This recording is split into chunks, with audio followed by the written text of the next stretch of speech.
يا أيها النبي لم تحرم ما أحل الله لك تبتغي مرضات أزواجك والله غفور رحيم قد فرض الله لكم تحلة أيمانكم والله مولاكم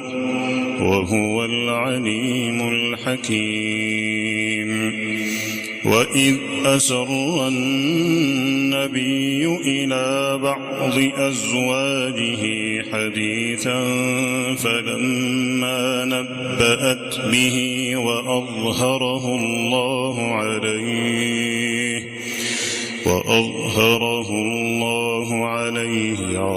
عرف بعضه وأعرض عن بعض فلما نبأها به قالت من أنبأك هذا قال نبأني العليم الخبير إن تتوبا إلى الله فقد صغت قلوبكما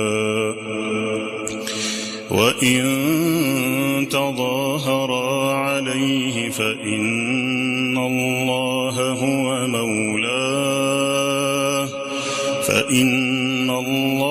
هو مولاه وجبريل وصالح المؤمنين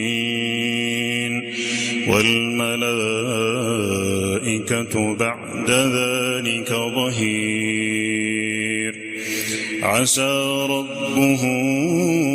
إن طلقكن أن يبدله أزواجا خيرا منكن مسلمات مؤمنات قانتات تائبات عابدات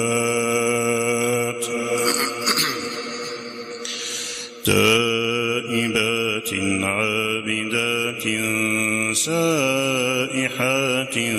ثيبات وأبكارا يا أيها الذين آمنوا قوا أنفسكم وأهليكم نارا وقودها الناس والحجارة عليها ملائكة غلاظ شداد لا يعصون الله ما أمرهم ويفعلون ما يؤمرون يا أيها الذين كفروا لا تعتذروا اليوم إنما تجزون ما كنتم تعملون.